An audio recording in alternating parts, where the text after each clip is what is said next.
तो बहुत अच्छा, बहुत चर्चित पाठ है, पुराने समय में हमारी पुस्तकों में होता था। हम इसको पढ़ेंगे, गिलहरी और कौवा।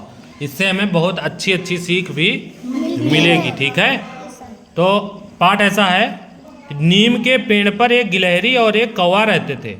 एक दिन कौवे ने गिलहरी से कहा, चलो हम खेती करें, जो पैदा होगा उसको आधा आधा बांट लेंगे। ठीक है, गिलहरी बोली, ठीक है, चलो खेत जोत आएं। कौवे ने कहा, तू चल, मैं आता हूँ, चुपड़ी रोटी खाता हूँ, ठंडा पानी पीता हूँ, हरी डाल पर बैठा हूँ। ये देखो गिलहरी है और ये कौवा। गिलहरी खेत जोत आई, कौवा बैठा ही रह गया नहीं। गिलहरी ने कहा, चलो भाई अपने खेत में बीज बोआएं। कौवा फिर बोला, तू चल, मैं आता हूँ, चुपड़ी रोटी खाता हूँ, ठंडा पानी पीता हूँ, हरी डाल पर बैठा हूँ। गिलहरी खेत में बीज भी बोआई, कौवा बैठा ही रहा। गिलहरी ने कहा, ये देखो गिलहरी ट्रैक्टर पे बनाया है, गिलहरी को है, कहाँ पे बैठी है? ट्रैक्टर पे। चलो अच्छा, अगला देखते हैं। तो ये पाठ जो है बहुत अच्छा है, और ये मम्मी पापा जब पढ़ते होंगे तुम्हारे सबके, तब ये थे पाठ। अभी ये तो नए नए आ गए। पौधे बड़े हो गए, घास उगाई, चलो निराई कराएं। कौवे ने फिर वही उत्तर दिया। गिलहरी खेत भी निरा आई, फसल पक गई। गिलहरी अकेले फसल भी काट आई, कौवा बैठा ही रहा। जब अनाज तैयार हो गया, तब कौवा हिस्सा बटाने पहुंच गया। गिलहरी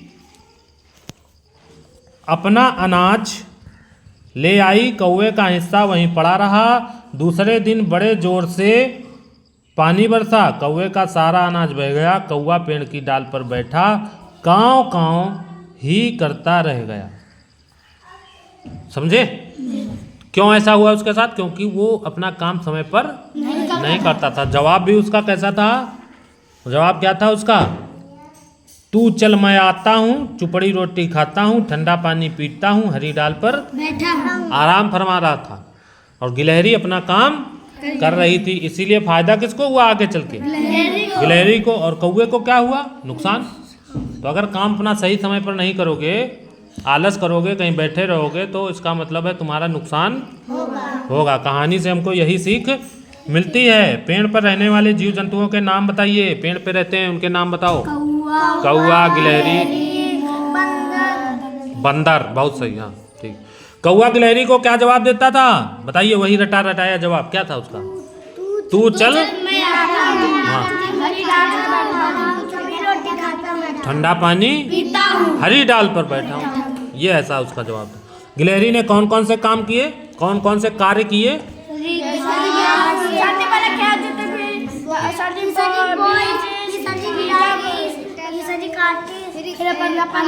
हाँ बस एक दो लोग बोला करो, सब नहीं, आवाज वो हो जाती। आपके खेत में कौन सा अनाज पैदा होता है, तुम बताओगे?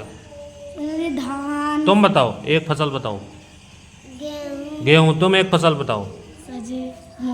मूंगफली। तुमको तो ये क्वेश्चन तो तुमको ऐसे है ना, जैसे शहर में कोई लड़का उससे पूछो खेत में कौन सी फसल होती है, तो वो रटा रटाया उत्तर देगा, गेहूं, धान, मक्का।